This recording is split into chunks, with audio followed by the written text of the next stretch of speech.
अस्सलाम वालेकुम ninth class, कैसे हैं आप? उम्मीद है आप सब खैरियत से होंगे। जी तो स्टूडेंट, आज हम मैथ की एक्सरसाइज नंबर 2.1 का क्वेश्चन नंबर 1 सोल्व करने जा रहे हैं। Identify which are the following are rational and irrational number. मुंदरजा झैल में से नातक या गैर नातक अदाद की निशानदेही करें। तो इस क्वेश्चन को सोल्व करने के लिए और नेक्स्ट जो है चैप्टर को सोल्व करने के लिए, तो इस चैप्टर की जो बेस है वो कुछ डेफिनेशन है जिनको समझना ज़रूरी है। तो उनको पहले एक साथ समझ लेते हैं, तो थोड़ा सा टाइम लगेगा। तो आप उनको समझ लेंगे तो आपको चैप्टर को जो है वो समझना आसान हो जाएगा, और इस क्वेश्चन को भी जो है वो आप इजीली जो है वो सोल्व कर सकते हैं। तो चलें पहले डेफिनेशन को सोल्व कर लेते हैं या उनको समझ लेते हैं।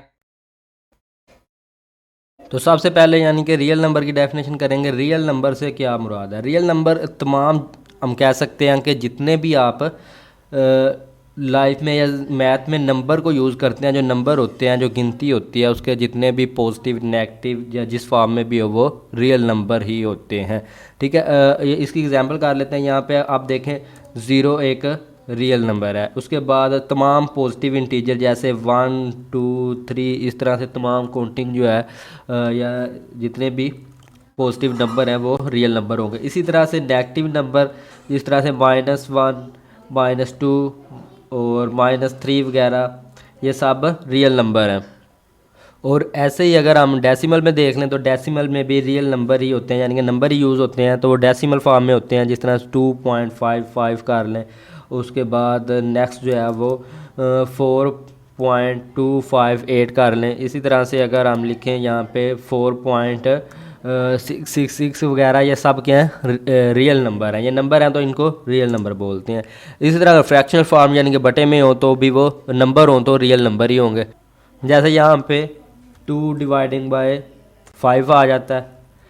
नेक्स्ट इसी तरह से 5/3 आ जाता है, या कोई भी इस तरह से फ्रैक्शनल फॉर्म में नंबर हो तो वो रियल नंबर ही होगा। ठीक है, इसी तरह से अगर हम देखें तो स्क्वायर रूट में अंडर रूट यहाँ पे 5 कर लें,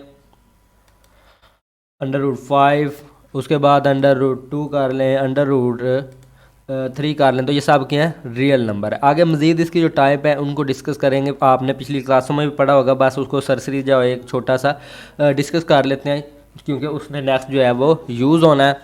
तो यहाँ पे अगर रियल नंबर के बाद अगर जो यानी कि रियल नंबर की फर्दर अगर टाइप्स हैं तो वो रियल नंबर की हैं। तो उनमें से अगर नेचुरल नंबर है, तो नेचुरल नंबर में क्या होता है, कौन से नंबर नेचुरल नंबर होते हैं? तमाम काउंटिंग जो है पॉजिटिव इंटीजर ज़ीरो के अलावा वो सब नेचुरल नंबर होते हैं, और इसको हम एन से रिप्रेजेंट करते हैं। यानी कि आप कह सकते हैं तमाम डिजिट या तमाम नंबर जो हम चीज़ों को गिनने के लिए, काउंट करने के लिए यूज़ करते हैं, तो वो रियल नंबर होते हैं। तो इसको रिप्रेजेंट या डिनोट आप कह सकते हैं करते हैं हम इसको एन से। और उसके बाद इसमें नंबर कौन से होते हैं? 1 2 3 4 and then so on. So on का मतलब है यानी कि इसी तरह से तमाम काउंटिंग, इससे नेक्स्ट जो है जहाँ तक काउंटिंग चलती है पॉजिटिव इंटीजर की। तो real number sorry natural number का आपको पता चल गया, और पहले भी आपने किया हुआ, यानी कि सब कुछ आपको इसके बारे में मालूम होगा काफ़ी, यानी कि ये छोटी क्लासों से ही इसका जो है वो डिस्कस करते हैं।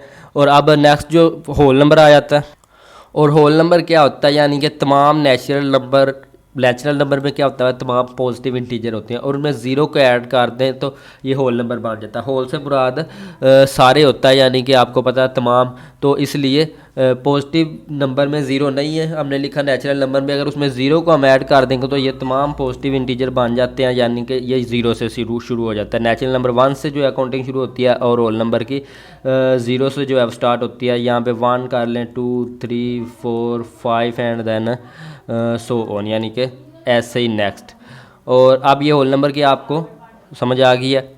उसके बाद नेक्स्ट जो हम नंबर यूज़ करते हैं या डेफिनेशन यूज़ कर सकते हैं, और उसके बाद नेक्स्ट यानी कि इंटीजर आ जाते हैं। यहाँ पे एक चीज़ रह गया, जो हम होल नंबर को डोनेट जो है यानी कि रिप्रेजेंट किससे करते हैं, वो हम करते हैं डब्ल्यू से। ठीक है, और नेचुरल नंबर को एन से। उसके बाद इंटीजर्स क्या होता है, यानी कि जो हमने अभी तक नेचुरल नंबर और होल नंबर को पढ़ा है, अगर इसमें माइनस वाले भी ऐड कर दें तो ये जो है वो इंटीजर्स बन जाते हैं। यानी कि एक नेचुरल नंबर वो भी इंटीजर होता है और होल नंबर भी इंटीजर होता है।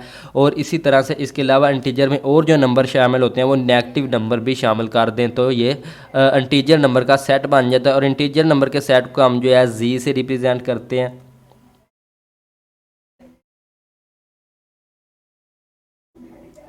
और इसमें यानी कि अगर आप देखें इसको आप यहाँ पे कर लें, ज़ीरो से ये स्टार्ट कर लें और ज़ीरो के बाद तमाम पॉजिटिव नंबर 1 2 3 एंड सोन, यानी कि इसी तरह से तमाम पॉजिटिव नंबर, और इस साइड पे जो है वो नेगेटिव कर दें तो यहाँ पे आपका आ जाएगा -1 और -2 और -3 -4, यानी कि यही जो सारे पॉजिटिव में लिखे हैं अगर इनको नेगेटिव बना दें तो ये सारे जो हैं वो इंटीजर्स में आ जाते हैं, पॉजिटिव भी और नेगेटिव भी। और 0 0 तो ना पॉजिटिव होता है ना ही नेगेटिव होता है, इसलिए ये भी यानी कि तमाम नंबर जो हैं वो सिंगल हों तो वो इंटीजर्स होते हैं, चाहे वो पॉजिटिव फॉर्म में आए या नेगेटिव फॉर्म में आए। तो इधर इसको अगर 100 लिख दें, ठीक है, तो नेचुरल नंबर का आपको पता चल गया, होल नंबर का और इंटीजर्स का, ठीक है। अब जो मेन जो है हमने इसमें पढ़ना है, डिस्कस करना है जो क्वेश्चन, इसके अकॉर्डिंग हमारा पहला क्वेश्चन भी जो है वो है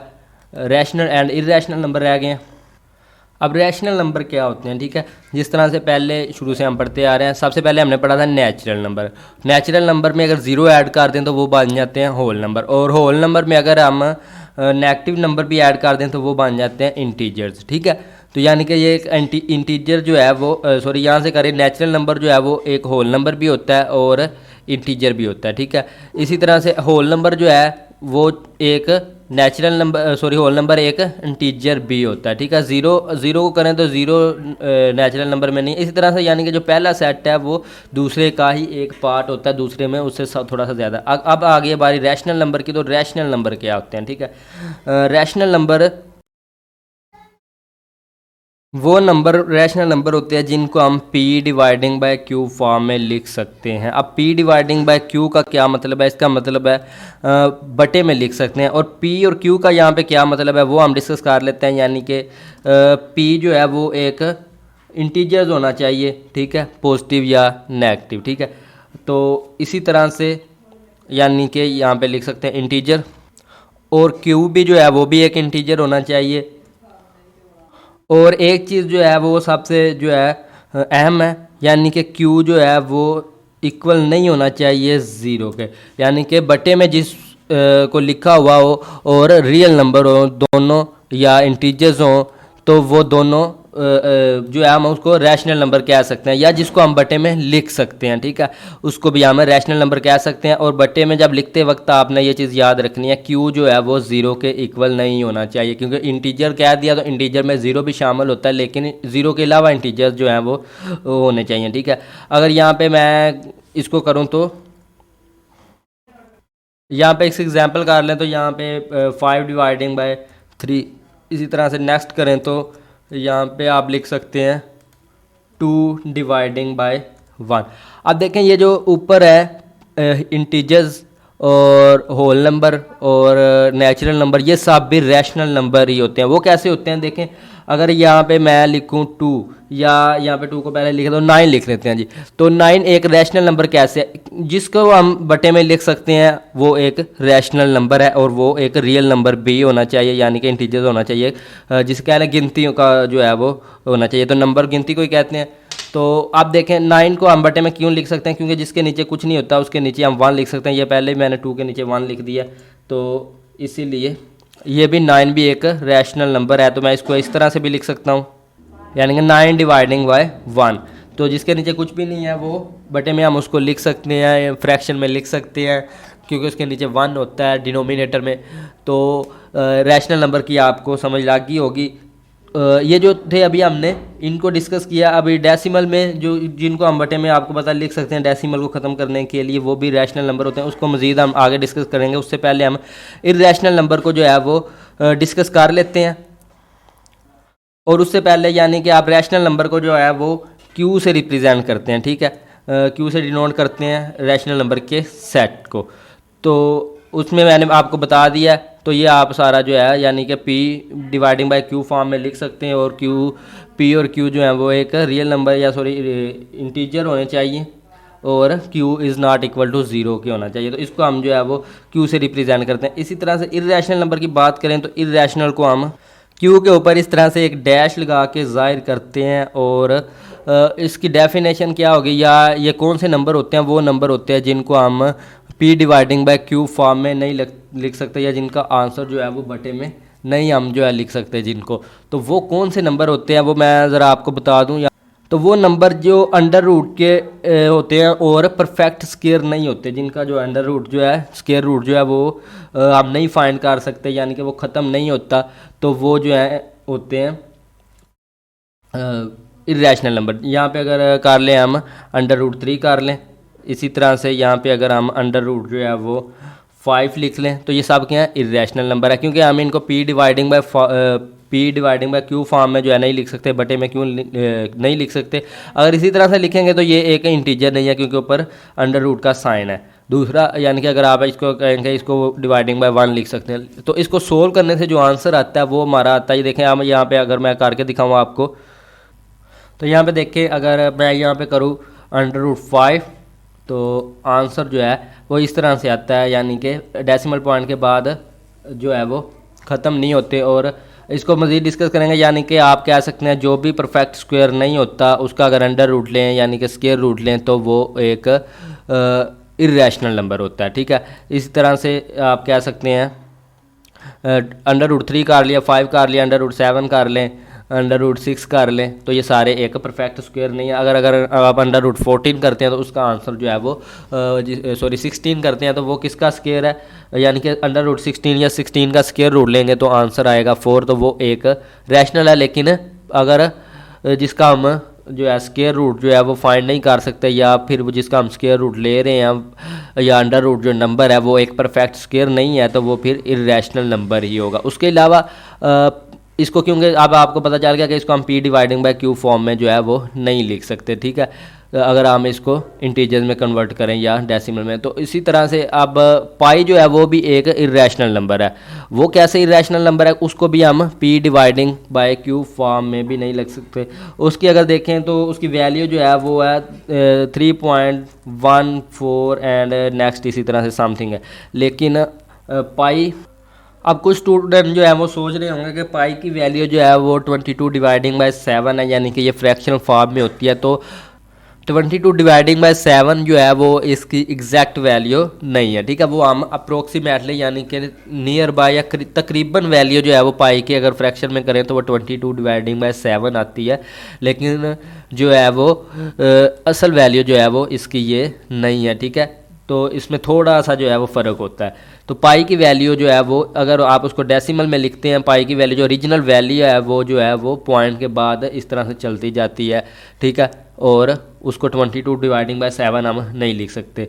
तो लेकिन पाई की वैल्यू डायरेक्ट अगर आप लिखें फ्रैक्शनल फॉर्म में लिखें या सोल्व करने के लिए किसी क्वेश्चन को तकरीबन लिख सकते हैं हम 22 डिवाइडिंग बाय 7, ठीक है। तो वो जो है पॉइंट के बाद थोड़ा सा फ़र्क आ जाता है इससे। तो ये आपको पता चल गया। तो पाई की वैल्यू का अब हम यानी कि पाई भी एक इरेशनल नंबर है। अंडर रूट जो नंबर होते हैं जिनको हम पी बटे में नहीं लिख सकते, कह लें सादा ज़बान में, तो वो भी इरेशनल नंबर होते हैं। और बटे में किनको नहीं हम लिख सकते, हम जो है ये अंडर रूट नंबर जो होते हैं जो परफेक्ट स्क्वायर नहीं, इनको भी नहीं लिख सकते। और पाई की जो एग्जैक्ट वैल्यू है उसको हम बटे में नहीं लिख सकते, ये पाई की एग्जैक्ट वैल्यू नहीं है। तो अगर कहें तो पाई असल में जो है वो एक इरेशनल नंबर है और ना ही उसकी जो 22 डिवाइडिंग बाय 7 जो है वो एग्जैक्ट वैल्यू है। तो ये नियर बाय वैल्यू, तकरीबन वैल्यू, जब भी पाई की वैल्यू पूछी जाए तो आपने अगर फ्रैक्शनल फॉर्म में पूछा तो आपने साथ में नियर बाय या तकरीबन आपने लिखना है। 22 डिवाइडिंग बाय 7 जो है वो पाई की वैल्यू है, तकरीबन है, ठीक है, एग्जैक्ट वैल्यू नहीं है। तो अब आपको रैशनल और इरेशनल नंबर का फ़र्क जो है पता चल गया होगा। अब डेसिमल को थोड़ा सा जो है वो हम डिस्कस कर लेते हैं। डेसिमल में भी इसी तरह से रैशनल एंड इरेशनल नंबर होते हैं, ठीक है। तो ये तो हमने सादा इंटीजर्स को जो है वो किया, यानी कि सादा नंबर जो है उनको किया। तो इसी तरह से अगर हम रैशनल एंड इरेशनल नंबर जो है उनको देखें, इसमें डेसिमल में रैशनल कौन से हैं और इरेशनल कौन से हैं। तो डेसिमल जब हम लिखते हैं, डेसिमल से मुराद जो है वो पॉइंट में लिखते हैं, या आप कह लेंगे इशारिया में लिखते हैं। यहाँ पे मैं लिख लूँ 32.25 इस तरह से, ठीक है। तो ये सब क्या है, ये एक डेसिमल में लिखा हुआ। अब इसके जो है दो पार्ट्स में डिवाइड कर लेते हैं। एक जो होता है डेसिमल पॉइंट के बाद वाला पार्ट, और एक पार्ट जो यह हिस्सा होता है वो डेसिमल पॉइंट से पहले का हिस्सा होता है, ठीक है। अब डेसिमल पॉइंट के बाद जो पार्ट होता है उसको हम कह देते हैं यहाँ पे डेसिमल पार्ट, ठीक है।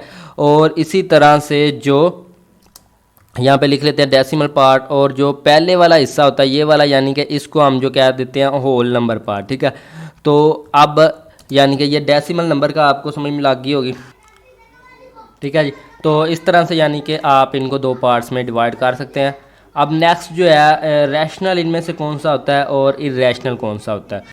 तो वो डेसिमल नंबर जिसका डेसिमल पार्ट जो है वो लिमिटेड हो, ठीक है, या टर्मिनेटिंग हो। टर्मिनेटिंग से मुराद यहाँ पे लिमिटेड है, तो ठीक है। यानी कि रैशनल नंबर जो है वो होता है, अगर डेसिमल पॉइंट में देखें, डेसिमल नंबर में देखें जिसका डेसिमल पार्ट यानी कि ये नुक्ता इशारिया के बाद अगर आप गए जो हिस्सा है वो टर्मिनेटिंग, और टर्मिनेटिंग किसको कहते हैं, लिमिटेड यानी कि महदूद हो, या जो गिना जा सके कि इतने जो हैं वो डिजिट्स हैं, इतने नंबर्स हैं या इतने हिस्से हैं। आप जिस तरह से इसमें कितने हैं डेसिमल पॉइंट के बाद, तो 3 हिस्से हैं, कितने हैं, 3 अदद हैं, 3 डिजिट हैं या 3 नंबर हैं, ठीक है, आप कह सकते हैं।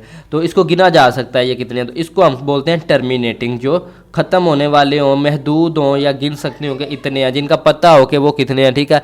तो इसी तरह से नॉन टर्मिनेटिंग हो और रैकरिंग हो, ठीक है। नॉन टर्मिनेटिंग से मुराद ना ख़त्म होने वाले, और रैकरिंग, रैकरिंग क्या होता है, रैकरिंग से मुराद रिपीटिंग, ठीक है। यहाँ पे रैकरिंग को हम रिपीटिंग भी लिख सकते हैं, ठीक है। तो रिपीटिंग जो है वो क्या होते हैं, या रैकरिंग क्या होते हैं, यानी कि अगर पॉइंट को देखें यहाँ पे 2.5 मैं लिख लूँ, और उसके बाद एक ही डिजिट जो है वो बार बार आ रहा है, रिपीट हो रहा है, यानी कि ये ख़त्म भी नहीं हो रहे, और एक ही डिजिट बार बार जो है रिपीट हो रहा है। इसी तरह से एक डिजिट की बजाय वहाँ पे कुछ भी जो है कह लें कि अगर यहाँ पे आ रहा है 1 2 3 1 2 3 1 2 3, यानी कि एक ही पैटर्न से रिपीट हो रहे हैं, या ब्लॉक्स जो है वो रिपीट हो रहा है नंबर्स का, यानी कि 3 नंबर है 1 2 3 और 1 2 3 1 2, या इस तरह का कोई भी आ सकता है 2 3 5 5 5 2 5 2 5 2 5 2, यानी कि कुछ भी इस तरह से ब्लॉक्स जो है वो रिपीट हो रहा हो बार बार, जो है उसको डेसिमल में करने से वही जो है आंसर आ रहा हो, तो यानी कि ये ख़त्म भी हो रही है। पॉइंट जो है 100 उनका मतलब है कि ये इसी तरह से चलते जा रहे हैं, यानी कि 3 3,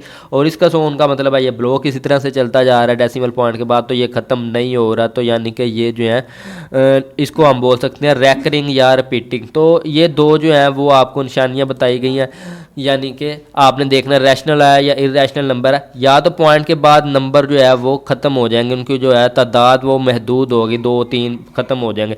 अगर ख़त्म नहीं हो रहे तो वो रिपीट हो रहे होंगे, ठीक है। तो अगर रिपीट हो रहे हैं या ख़त्म हो गए फिर वो रैशनल नंबर है, जो डेसिमल नंबर है। और इसी तरह से अगर इरेशनल को देखें, इरेशनल कौन से होंगे, तो वो इसका उल्टी होता है, यानी कि रैशनल का उल्ट जो है वो इरेशनल है, यानी कि तो वो हमने जिस तरह से उसमें पढ़ा है फ्रैक्शन में, जिनको नहीं लिख सकते वो फ्रैक्शनल फॉर्म में जो थे, यहाँ पे अब डेसिमल में जो है इरेशनल, इसका उल्ट क्या होता है, देखें ये ख़त्म हो रहे हैं एक, तो इसका उल्ट क्या होगा, ना ख़त्म होने वाले।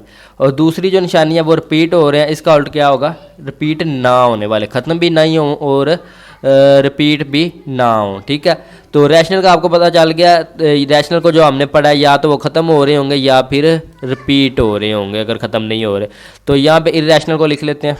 तो इरेशनल नंबर वो नंबर होते हैं जो ना इधर टर्मिनेटिंग, यानी कि ना ही वो टर्मिनेटिंग होते हैं, ना ही उनकी तादाद जो है डेसिमल पॉइंट के बाद महदूद होती है, या कह लें कि वो ख़त्म ही नहीं हो रही होती, और दूसरा वो रिपीट भी नहीं हो रही होती। अगर ख़त्म वो ना हो रही हो लेकिन रिपीट हो रही हो तो वो रैशनल, अगर रिपीट भी हो यानी कि रिपीट भी नहीं हो रही और ख़त्म भी नहीं हो रही तो वो क्या हो गया, इरेशनल। यानी कि इसको अगर एग्जाम्पल में देखें तो यहाँ पर आप कर लें 3.2145321698715, यानी कि इसी तरह से ये चलते जाएं, और यानी कि ये पैटर्न नहीं तो कैलकुलेटर पे जो है वो आपके डिजिट ख़त्म हो जाएंगे, लेकिन एग्जैक्ट में जो है इसकी वैल्यू चलती जाएगी। और ना ही देखें ये रिपीट हो रहा है कोई भी नंबर बार बार, ना ही कोई ब्लॉक नंबर, यहाँ पे 214532116, ठीक है। अगर देखें तो 21 के बाद अगर यही इतना हिस्सा जो है वो रिपीट हो जाता, ठीक है, इसी पैटर्न से, तो वो होना था रैशनल नंबर। लेकिन आप देखें यहाँ पे 2 के बाद फिर से अलग से ही नंबर आ रहे हैं,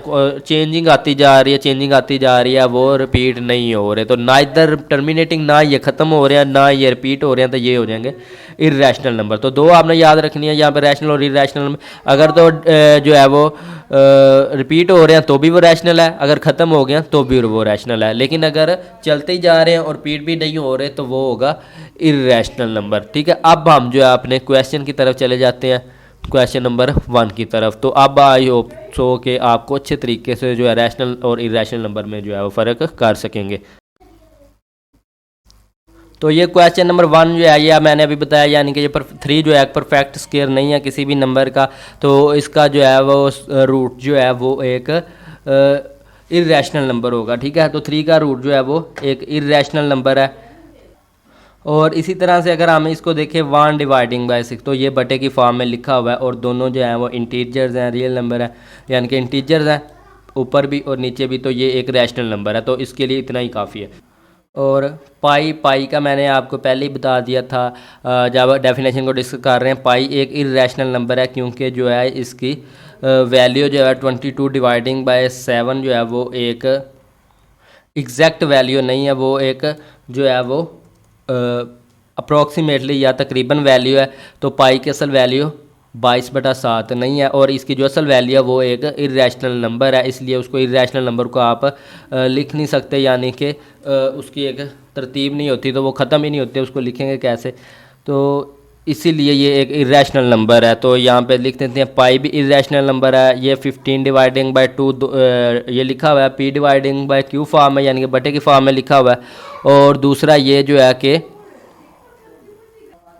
और ये दोनों रियल नंबर है या इंटीजर है ऊपर भी नीचे भी, और ये बटे की फॉर्म में लिखे जाने चाहिए, तो बटे की फॉर्म में, इसलिए ये एक रैशनल नंबर है। ठीक है, अब नेक्स्ट देखें तो 7.25 जो है, अब ये एक डेसिमल नंबर है। डेसिमल नंबर के लिए मैंने आपको जो निशानी बताई थी, यानी कि पॉइंट के बाद जो है वो महदूद हो या टर्मिनेटिंग हो या ख़त्म हो रहा होता है। आप देखें 2 5 उसके बाद कुछ भी नहीं है, तो यहाँ पे ये ख़त्म हो रहा है 2 और 5, तो ये महदूद है, टर्मिनेटिंग है, तो टर्मिनेटिंग हो तो वो भी एक इर्रेशनल नंबर होता है।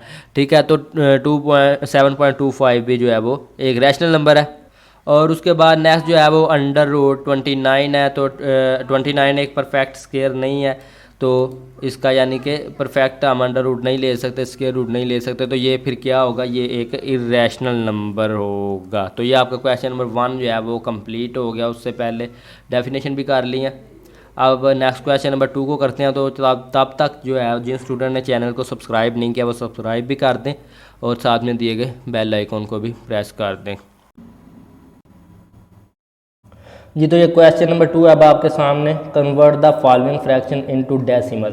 ठीक है, ये फ्रैक्शन होती है जिसको बटे में लिखा होता है, इसको हम फ्रैक्शन बोलते हैं। और डेसिमल क्या होता है, डेसिमल फ्रैक्शन यानी कि इसको अगर हम पॉइंट में जो है कन्वर्ट कर दें, यहाँ पे अगर देखें इसको कैलकुलेटर पे सोल्व करें, तो यहाँ पे अब ये देखें 17, इसको हमने डिवाइड करना है, यानी कि ये बटे का मतलब होता है डिवाइड होता है 25 पे, तो हमारे पास जो आंसर आया 0.68, यानी कि ये फ्रैक्शन है। अगर हम इसको इस फॉर्म में लिखें तो ये फिर डेसिमल फ्रैक्शन जो है वो बन जाती है। ठीक है, तो इसको हमने जो है मैन्युअली यहाँ पे करना है, कैलकुलेटर पे हम चेक कर सकते हैं करके, या हम अपना कैलकुलेटर पे कर सकते हैं, लेकिन यहाँ पे लिख के साथ में हमने दिखाना है। तो उसके लिए हम यहाँ पे इसको पहले डिवाइड करते हैं, किसी भी फ्रैक्शन को डेसिमल फ्रैक्शन में कन्वर्ट करने के लिए उसको हम डिवाइड करते हैं, यानी कि डिवीजन में जो है इसको सोल्व करते हैं और उसके बाद उसका आंसर जो होता है वो लिखते हैं।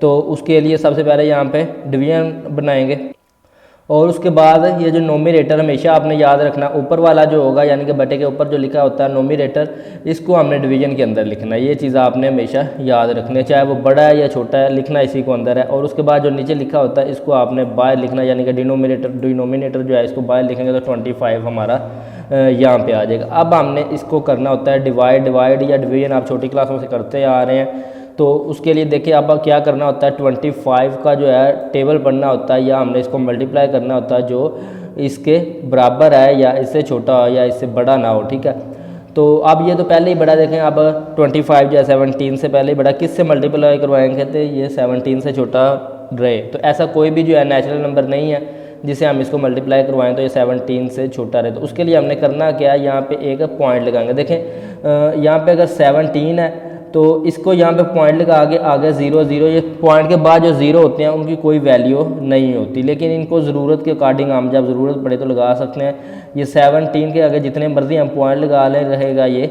17 ही। ठीक है, तो इसी तरह से कोई भी नंबर हो पॉइंट हम लगा सकते हैं, पॉइंट के बाद जो है 0 हम लिख सकते हैं ज़रूरत के मुताबिक। ठीक है, तो यहाँ पे आप देखें 25 जो है वो छोटा, तो हम यहाँ पे क्या करेंगे, एक पॉइंट लगाएंगे और उसके साथ लिख देंगे 0। ठीक है, और ऊपर भी हम अब एक पॉइंट लगा लेंगे। पॉइंट से पहले अगर कुछ ना हो तो फिर पहले हम 0 लिख सकते हैं, क्योंकि पॉइंट से पहले कुछ ना कुछ लिखा होना ज़रूरी होता है। अब यहाँ पे अब ये कि 170 बन गया, ठीक है। ये पॉइंट को अगर हम थोड़ा सा इग्नोर कर दें तो अब 25 का टेबल पढ़ना जो 170 से ऊपर ना जाए या इसके बराबर है। तो 25 को अगर हम 6 से मल्टीप्लाई करवाते हैं तो हमारे पास आ जाता है 150, लेकिन अगर हम 25 को 7 से मल्टीप्लाई करवाते हैं तो 175 आ जाता है। ये आप कैलकुलेटर पे भी कर सकते हैं, कोई इशू नहीं है, यानी कि अगर आपको कैलकुलेटर अलो है तो आपने यहाँ पे कैलकुलेटर से बारी बारी मल्टीप्लाई करवा के देख लेना, या फिर आप इसको पहले डायरेक्ट डिवाइड करवा के रफ में इसका आंसर लिख लेंगे। तो आपको जिस तरह से ये अभी हमने किया था तो आपको पता होगा कि पहले 6 से मल्टीप्लाई करना, फिर 8 से, इस तरह से आपको पता चल जाएगा, ठीक है। लेकिन यहाँ पे करके दिखाना इसलिए, तो यहाँ पे अब किससे किया है, 6 से करने से 150 आता है। तो यहाँ पे हम लिखेंगे 6 और नीचे हम लिख देंगे 150।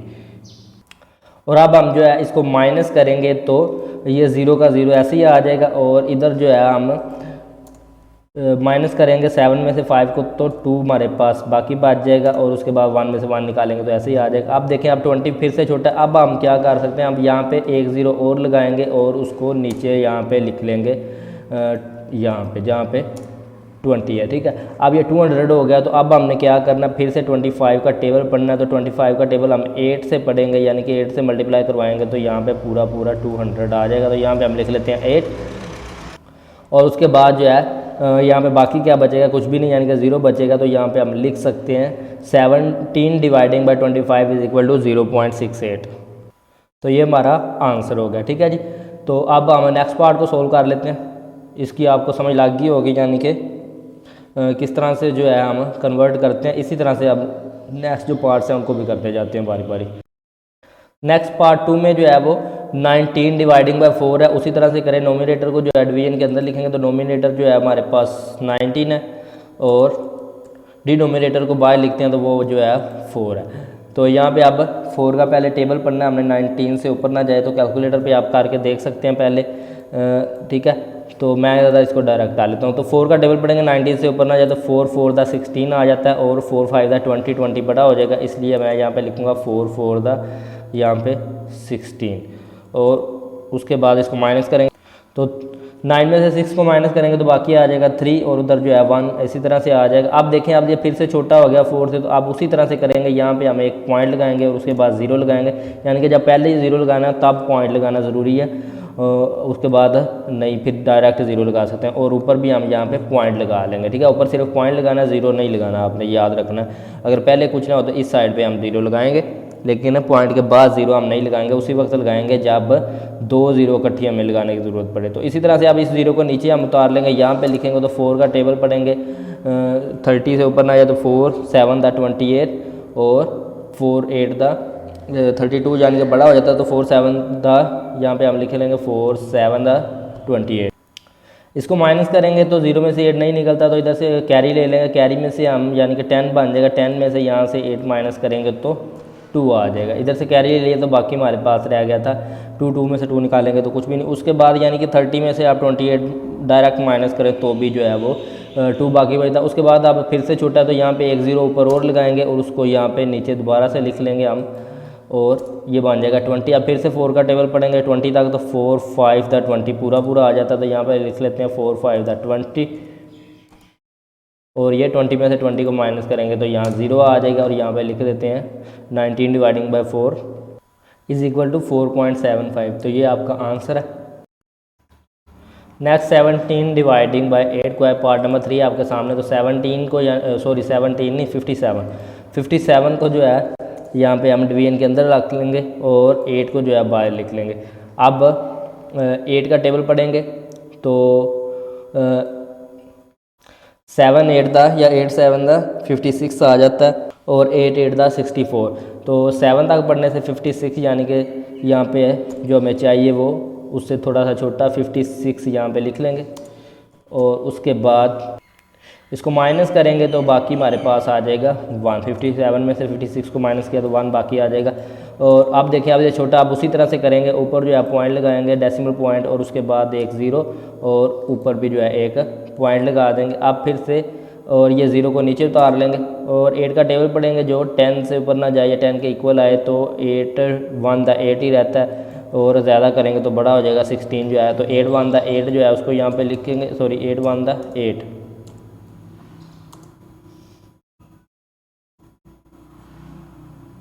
इसको माइनस करेंगे तो बाकी फिर 2 आ जाएगा। अब फिर उसी तरह ऊपर एक ज़ीरो लगाएंगे और इस ज़ीरो को जो है यहाँ पे नीचे लिख लेंगे तो ये 20 हो जाएगा। 8 का टेबल पढ़ेंगे तो 8 टू द 16 आ जाएगा यहाँ पे। 8 टू द 16 हम लिख लेते हैं, 8 टू से 16, और 20 में से 16 को माइनस करेंगे तो इधर 4 आ जाएगा। फिर एक ज़ीरो लगाएंगे, यानी कि यहाँ पे ऊपर हमने ज़ीरो लगाई और इसको जो है नीचे लिख लिया।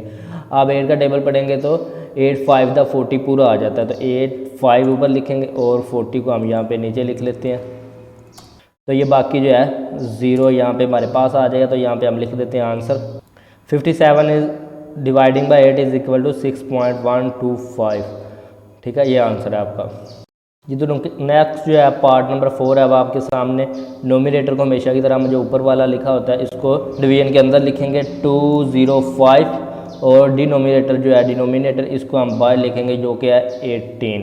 ठीक है, तो अब इसको जब डिवाइड करेंगे तो पहले हमने क्या करना है, यहाँ पे पहले 2 डिजिट, यानी कि अगर इसके दो डिजिट जो हैं उनको हमने उन तक टेबल पढ़ के देख लेना। अगर वो छोटे होते तो उसके नेक्स्ट वाला डिजिट भी साथ मिला सकते हैं। लेकिन अब ये 20 जो है बड़ा है तो 18 का टेबल पढ़ेंगे तो 18 वन द 18 यहाँ पे आ जाएगा हमारे पास। अब क्या करना है, अब 20 में से पहले, यानी कि जो पहले दो डिजिट तक हमने टेबल पढ़ा था 20 है जो कि, तो 20 में से अब 18 को माइनस कर देंगे तो 0 में से 8 नहीं निकलते तो कैरी ले लेंगे, 10 में से 8 को निकालेंगे तो ये हमारे पास आ जाएगा 2। ठीक है, और इधर 1 रह गया था तो 1 में से 1 निकालेंगे तो कुछ भी नहीं। तो या फिर आप इस तरह से 20 में से 18 को माइनस करेंगे तो 2। अब ये जो नेक्स्ट 5 रह गया था उसको हम नीचे उतार लेंगे यहाँ पे। अब फिर से 18 का टेबल पढ़ेंगे तो 18 वन द 18 ही आएगा फिलहाल यहाँ पे, और इसको माइनस करेंगे तो 5 में से 8 जो है वो माइनस नहीं होता, यानी कि 8 बड़ा है तो इधर से कैरी लेंगे 15 में से 8 को माइनस करेंगे तो ये हमारे पास यहाँ पे आ जाएगा 2 और 5 7, यानी कि 7 आ जाएगा यहाँ पे, और इधर से कैरी ले लिया ऊपर तो 2 की जगह पे 1 रह गया था, 1 में से 1 निकालेंगे 0। अब जो है ये छोटा हो गया। ठीक है, अब छोटा हो गया। अब हमने अपने पास से जो 0 लगाना है वो यहाँ पे सबसे पहले हम पॉइंट लगाएंगे, डेसिमल पॉइंट, और ऊपर भी एक डेसिमल पॉइंट लगाएंगे, और उसके बाद नीचे यहाँ पे हम लिखेंगे एक 0, और उसी 0 को हम यहाँ पे नीचे जो है ले आएंगे।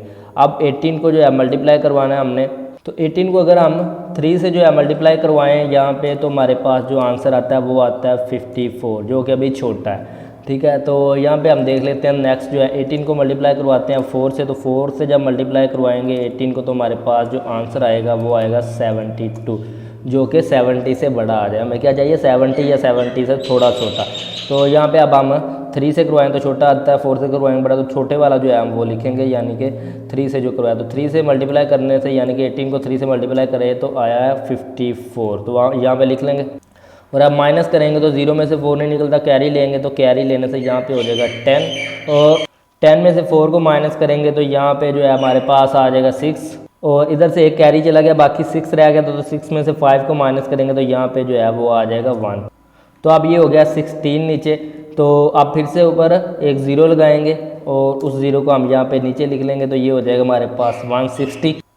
तो अब 18 को जो है 9 से मल्टीप्लाई करवाएंगे तो हमारे पास जो आंसर आता है वो आता है 162, जो कि बड़ा है, और उससे एक डिजिट छोटा, यानी कि 8 से मल्टीप्लाई करवाएं तो हमारे पास आता है आंसर 144, यानी कि 18 को अगर 8 से मल्टीप्लाई करवाएंगे तो 144 आएगा। तो इसको हम लिख सकते हैं, 9 वाले को हम नहीं लिख सकते, तो यहाँ पे लिखेंगे, सॉरी 18 को 8 से मल्टीप्लाई करवाया तो आंसर आया 144, और इसको अब हम माइनस करेंगे तो इधर 0 में से 4 नहीं निकलता तो 1 कैरी लेंगे तो 10 हो जाएगा। 10 में से यानी कि 4 को माइनस करेंगे तो हमारे पास जो आएगा 6 आ जाएगा, और उसके बाद इधर से कैरी ले लिया था तो 6 की जगह पे 5 रह गया, तो 5 में से 1 को जो है माइनस किया तो ये हमारे पास आ जाएगा 1। और अब ये हो गया 16 के साथ अब फिर से जो है 16 हो गया, तो 16 के साथ ऊपर फिर से एक 0 लगाएंगे और इसको हम नीचे लिखेंगे, और उसी तरह से यानी कि ये हो जाएगा सेम प्रोसेस। तो 160 हो गया, तो फिर से हमने 8 से ही मल्टीप्लाई करवाएंगे तो 144 आ जाएगा हमारे पास। और अब 160 में से 144 को जैसे यहाँ पे माइनस किया तो वैसे ही यहाँ पे माइनस करेंगे, तो ये वैसे ही हमारे पास 6 और इधर जो है 1 आ जाएगा, यानी कि ये फिर से 16 हो जाएगा। फिर से हम 0 लगाएंगे और ये फिर से 160, यानी कि ये इसी तरह से अब होता जो है वो ऐसे ही चला जाएगा। अब ये सिलसिला जो है इसी तरह शुरू रहेगा, जारी रहेगा। तो 160 144 160 144। तो इसलिए जो है अब हम जितनी बार मर्ज़ी इसको नेक्स्ट करते जाएंगे तो ये 888 ही आता जाएगा। यहाँ पे हम लिख सकते हैं इसको आंसर लिख देंगे इसका यहाँ पे नीचे ले जाके 205 dividing by 18 is equal to, तो ये हमारे पास आंसर जो है 11.3888, यानी कि इसी तरह से नेक्स्ट 88 चलता रहना, ये रुकता नहीं है। 11.3888। अब हम यहाँ पे एक चीज़ कर सकते हैं, या तो इस तरह से 88 के आगे पॉइंट लगा दें, या फिर जो है हम इसको राउंड करके लिख सकते हैं, यानी कि डेसिमल पॉइंट के बाद 3 या 4 डिजिट लिखने के बाद नेक्स्ट जो हमने देखना है, जो लास्ट में हिस्सा आ रहा है वो यहाँ पे, यानी कि जो 8 है, फ़र्ज़ करें हमने इस 8 को ख़त्म करना है, तो ये जो 5 या 5 से बड़ा होगा तो इसको हमने नेक्स्ट जो है इसको बढ़ा देना, और अगर छोटा हो तो फिर इसी तरह से लिख देना। तो अब ये जो है ये 88 जो है वो यानी कि 5 और 5 से बड़ा है, तो अब इसकी जगह पे हम यहाँ पे लास्ट में अगर 9 लिख दें तो फिर ये राउंड हो जाएगा, यानी कि ये ख़त्म हो जाएगा। तो इसका आंसर ये हम लिख देंगे। तो नेक्स्ट पार्ट नंबर 5 को सोल्व करते हैं, वो है 5 डिवाइडिंग बाई 8। तो अब हम क्या करेंगे, ये नोमिनेटर जो हमेशा की तरह ऊपर वाला होता है नोमिनेटर, इसको हम डिवीजन के अंदर लिखते हैं और 8 को जो है हम बाहर लिखते हैं।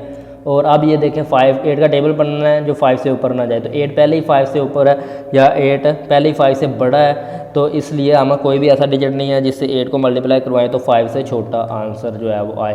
तो इसलिए हम यहाँ पे लिखेंगे पॉइंट और उसके बाद एक ऊपर लगाएंगे 0 और पॉइंट, यानी कि अगर पॉइंट से पहले कुछ ना हो तो फिर आपने 0 लगा के पॉइंट लगा लेना, वरना आपने ऐसे ही पॉइंट लगा लेना, ठीक है। तो अब ऊपर 0 लगाया तो नीचे भी हम एक 0 लगा देंगे। तो अगर यानी कि पहली बार जब पॉइंट लगाना है तो आपने 0 लगा लेना है।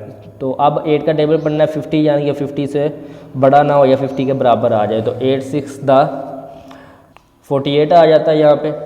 तो इसको हम लिख लेंगे 8 7 56 हो जाता है, वो बड़ा हो जाता है। तो 8 6 48 और इसको माइनस करेंगे तो ये हमारे पास आ जाएगा इधर 2 आ जाएगा, ठीक है। आपको पता चल गया होगा, यानी कि 50 में से 48 को डायरेक्ट माइनस कर देंगे तो 2 आ जाएगा।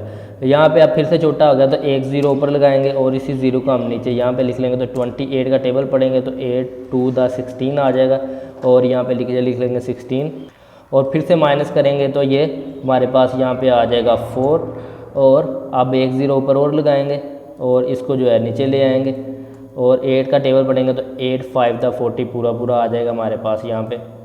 इसको माइनस करेंगे तो ये 0 नीचे आ जाएगा, यानी कि ये हमारा आंसर आ गया 0.625।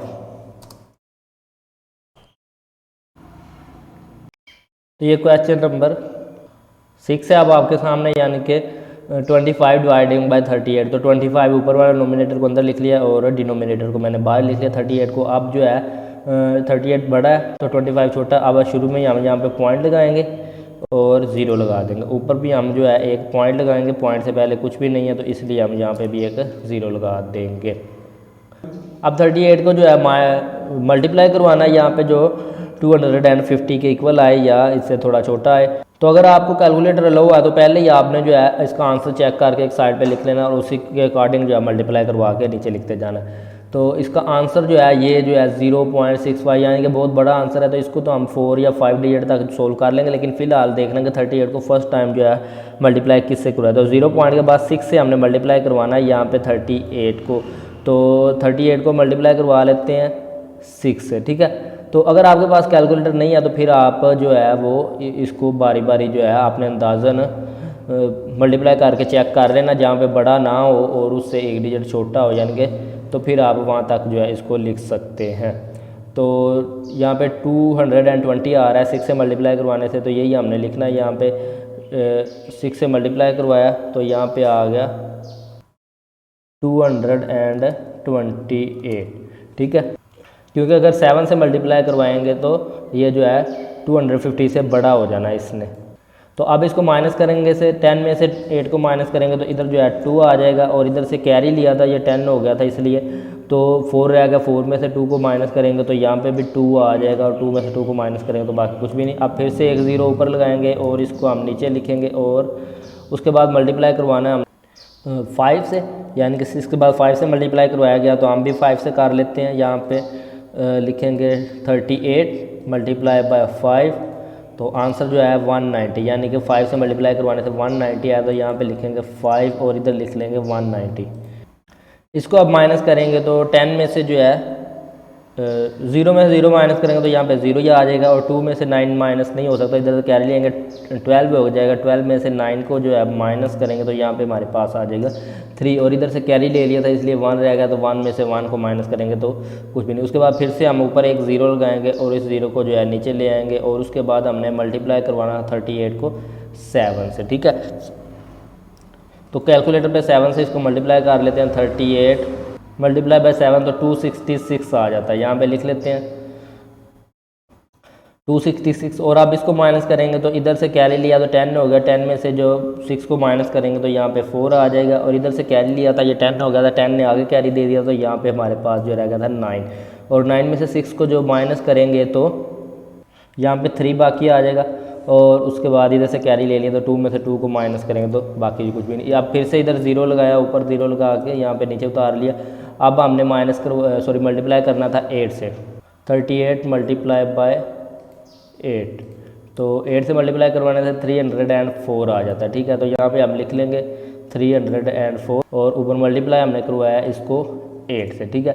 तो अब इसको माइनस करेंगे तो यहाँ पे फिर से कैरी लेना पड़ेगा, और 0 के साथ क्योंकि 0 10 हो जाएगा, 10 में से 4 को माइनस करेंगे तो इधर आ जाएगा 6, और उसके बाद इधर से 1 रह गया यानी कि 3 रह गया तो एक कैरी चलेगा, 3 में से 0 को माइनस करेंगे तो यहाँ पे 3 का 3 ही आ जाएगा, और 36 हो जाएगा। फिर से एक जो है वो ऊपर 0 लगाएंगे और इधर भी 0 लगाएंगे तो 360 हो जाएगा। अब फिर से जो है हमने मल्टीप्लाई करना है यहाँ पे 9 से, तो आपने कैलकुलेटर पर यानी कि इस तरह से आंसर पहले साइड पे लिख लेना। अगर नहीं कैलकुलेटर लाओ तो फिर आप इसको जो है वो मैनुअल थोड़ी मेहनत करके बारी बारी आपने मल्टीप्लाई करके अंदाज़न पहले 8 के करीब 9 के करीब जहाँ पे आपको लग रहा है कि यहाँ तक आ जाएगा, तो आप 2-3 डिजिट से आपने मल्टीप्लाई करके चेक कर लेना है, उससे बड़ा भी ना हो और ज़्यादा छोटा भी ना हो, ठीक है। तो इस तरह से आपने कर लेना है अगर कैलकुलेटर लो नहीं है तो। लेकिन अगर कैलकुलेटर लो है तो आपने यहाँ से एक साइड पर लिख लेना और उसके बाद इसको मल्टीप्लाई करवाते जाना। तो 9 से मल्टीप्लाई करवाना अब 38 को हमने,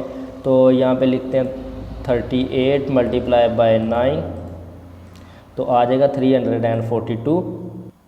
9 से मल्टीप्लाई करवा 342 यहाँ, और इसको माइनस करेंगे तो फिर से 10 में से यानी कि 2 माइनस किया तो 8 आ जाएगा यहाँ पे, और उसके बाद इधर 1 कैरी चला गया तो 6 में से 5 रह गया, 5 में से 4 को माइनस किया तो 1 आ जाएगा, और इधर जो है 3 है तो 3 में से 3 को माइनस करेंगे तो बाकी वैसे का वैसे यानी कि 0 ही आएगा, तो 0 इस साइड पे नहीं, तो 0 इधर लगाएंगे और 0 इधर जो है नीचे उतार लेंगे तो 180 हो जाएगा। अब हमने मल्टीप्लाई करवाना है यहाँ पे 4 से, तो 4 से मल्टीप्लाई करवाया 38 को तो 152 आ गया। इसको लिख लेते हैं, यहाँ पे ऊपर लिखेंगे 4 और नीचे लिखेंगे 152, और इसको जो है माइनस कर देंगे बस यहीं पे।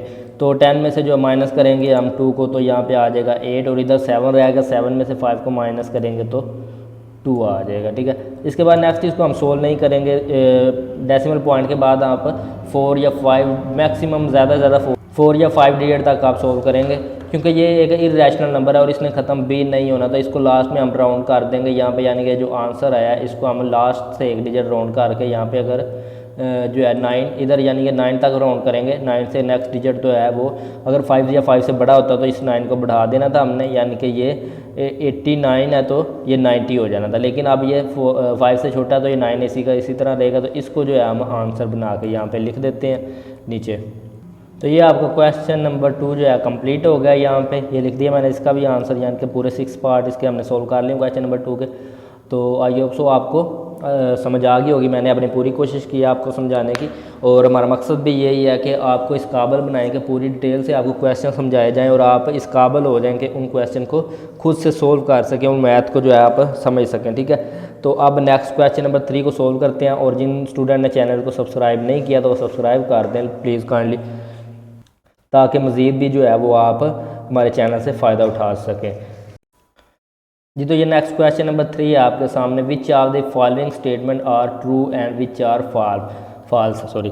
और अगर उर्दू मीडियम है तो इन मंदरजा ज़ैल में से कौन सा जो है बयान दुरुस्त या गलत है वो बताना है हमने।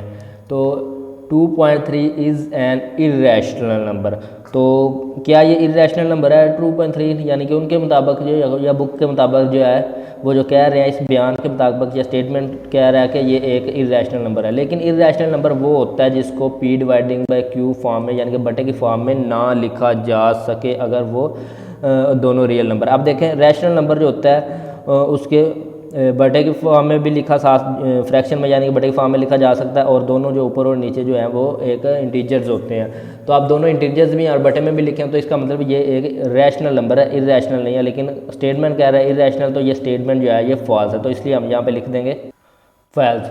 और उसके बाद नेक्स्ट जो है पार्ट 2 है, पाई इज़ एन इरेशनल नंबर। तो पाई एक वाकई इरेशनल नंबर है, यानी कि इसको हमने डिस्कस किया था जब रैशनल और इरेशनल नंबर को, यानी कि पाई की जो एग्जैक्ट वैल्यू जो है वो इरेशनल नंबर है, इसको हम बटे की फॉर्म में नहीं लिख सकते। 22 डिवाइडिंग बाय 7 जो है इसकी एग्जैक्ट वैल्यू नहीं है, बल्कि एक अप्रोक्सीमेटली यानी कि नियर बाय वैल्यू, तकरीबन वैल्यू, असल वैल्यू जो है इसकी उसको हम बटे में नहीं लिख सकते, वो एक इरेशनल नंबर है। तो यहाँ पे जो है ये स्टेटमेंट में भी यही कहा जा रहा है कि ये एक इरेशनल नंबर है, तो इसलिए ये ट्रू है। ठीक है, तो यहाँ पे लिख देंगे ट्रू। और उसके बाद नेक्स्ट जो है 1 dividing by 9 is a terminating fraction. तो टर्मिनेटिंग मैंने आपको बताया था या आपने समझा पिछले यानी कि जब क्वेश्चन नंबर 1 को सोल्व कर रहे थे या फिर हमने इसकी जब डेफिनेशन सोल्व कर रहे थे। टर्मिनेटिंग वो होता है जिसमें पॉइंट के बाद जो है वो डिजिट की तादाद जो होती है वो एक मखसूस होती है, यानी कि डिजिट की तादाद फाइनाइट होती है, जिसको हम गिन सकते हैं कि महदूद होती है, ला तादाद नहीं होती है डिजिट, 2 4 6 पता होता है कितने डिजिट। तो इसको हम सोल्व करके देख लेते हैं। तो यहाँ पे लिखेंगे 1 dividing by 9 is equal to, तो ये देखें 1 1 1 इसी तरह से आता जा रहा है। तो ये जो है टर्मिनेटिंग नहीं है, ये बल्कि रैकरिंग है। क्या है? नॉन टर्मिनेटिंग है, रैकरिंग है, यानी कि पॉइंट के बाद जो डिजिट है उनकी तादाद मालूम नहीं, जो बार बार 1 1 1 आई जा रहा है, क्योंकि कैलकुलेटर पे आगे जगह नहीं है इसलिए उसने शो करना जो है वो बंद कर दिया। तो यहाँ पे हम लिख सकते हैं वो कह रहे हैं टर्मिनेटिंग है, लेकिन ये टर्मिनेटिंग नहीं है, तो ये जो है फॉल्स हो जाएगा, या इसको रॉन्ग भी कह सकते हैं। ठीक है, इनकरेक्ट भी कह सकते हैं। और उसके बाद 3 dividing by 4 is a terminating fraction, तो इसको भी टर्मिनेटिंग कहा जा रहा है। तो इसको हम करके चेक कर लेते हैं सोल्व। तो आप अगर कैलकुलेटर लो नहीं है तो आपने वैसे सोल्व करके चेक कर लेना। तो 3 डिवाइडिंग बाय 4, तो ये टर्मिनेटिंग है क्योंकि इसके बाद 2 ही डिजिट हैं, यानी कि उनकी डिजिट के नंबर जो हैं वो हमें मालूम है या ख़त्म हो रहे हैं कह लें, तो ये एक ट्रू है। तो नेक्स्ट जो है वो पार्ट नंबर 15 में 4 dividing by 5 is a recurring fraction. Recurring में यानी कि वो फ्रैक्शन जिसमें एक ही डिजिट के बाद एक ही पॉइंट के बाद या डेसिमल पॉइंट के बाद एक ही डिजिट या एक ही हिस्सा या एक ही नंबर बार बार रिपीट हो रहा हो, तो उसको हम रैकरिंग कहते हैं या रिपीटिंग कहते हैं। तो अब हमने चेक कर लेना है यहाँ पे इसको 4 डिवाइडिंग बाय 5, तो ये बल्कि ख़त्म हो गया, ये टर्मिनेटिंग है, ये रैकरिंग नहीं है। अगर 8 8 8 इसी तरह से बार बार आ रहा होता और ख़त्म ना होता तो फिर ये जो है वो रैकरिंग होना था। तो अब ये रैकरिंग नहीं है, तो ये इनका भी यहाँ पे हम इसको लिख देंगे। तो ये क्वेश्चन नंबर 3 भी कंप्लीट हो गया। अब